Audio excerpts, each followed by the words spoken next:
Ni hao! Kung nga pala si Jake, isang factory worker dito sa Taiwan. Pay adong urnong ng kwartang, ado ti urnong ng resibo. Alit. Ngayon pala, magbabasketball tayo. Sumali ako dito sa paligan dito sa malapit sa dito. Malapit dito sa company namin. Nagrikat voice over. Dito nagbihis na ako sa kasingitan tapos sinsuot ko na dyan fully paid man nga sapatos ko nga inted ni manang ko. Mas Under Armour. Sawak ng bola. Insure. Nagpakarigat pa'y ukininis na. Second hawak ng bola, sinot. Ay, awang manin. Pangatlong hawak ng bola, ginarjahan ako, linay-up ko, nagngato, tilay-up mo boy. Kasla ka nga to, tayo boom. Pero I try my best to do my west bar sa twist. Linay-up ko na naman, awan manin. Pero I try my best na naman to do my west bar sa twist. Sinot ko na. Sa wakas, nakashot din.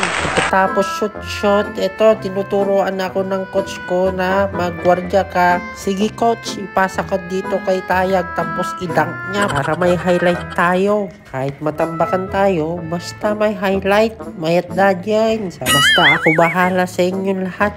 Ganito ang mga galawan ko mamaya. Tignan nyo kung gaano ako kagaling. Ako kaya ang binansagang Steph Curry ng Taiwan. Kaya maghinay-hinay kayong mga kalaban namin. Sabi ko nga, I do my best to do my west bar sa west. Nag-uumpisa lang tunay na laban. Sabi ko kay Ruel, Cheer ka. Kung nagtataka kayo, kaya hindi ako pumasok ng first 5 dito kasi ako yung special weapon dito. Ako yung magpapanalo, kaya hinay-hinay lang sila. Pero ito, pagod na yung isa, kaya sabi ng coach ko, mag-practice ka na, mag-warm up ka na. Kaya ito, nag-warm up na ako. Dribble to the left and right and back and forth and back, forth. Pagkatapos ng isang quarter, pinasok na ako. Ako na yung naging point guard. Tignan nyo ang galawan ko. Nakaarap maggamit lagi. Bantay ko. Kaya yan, napasa ko sa kalaban. Naging easy points tuloy. Pero sabi ko sa mga kasama ko, wait lang, akong bahala dito. Hindi pa umiinit yung tambutso ko.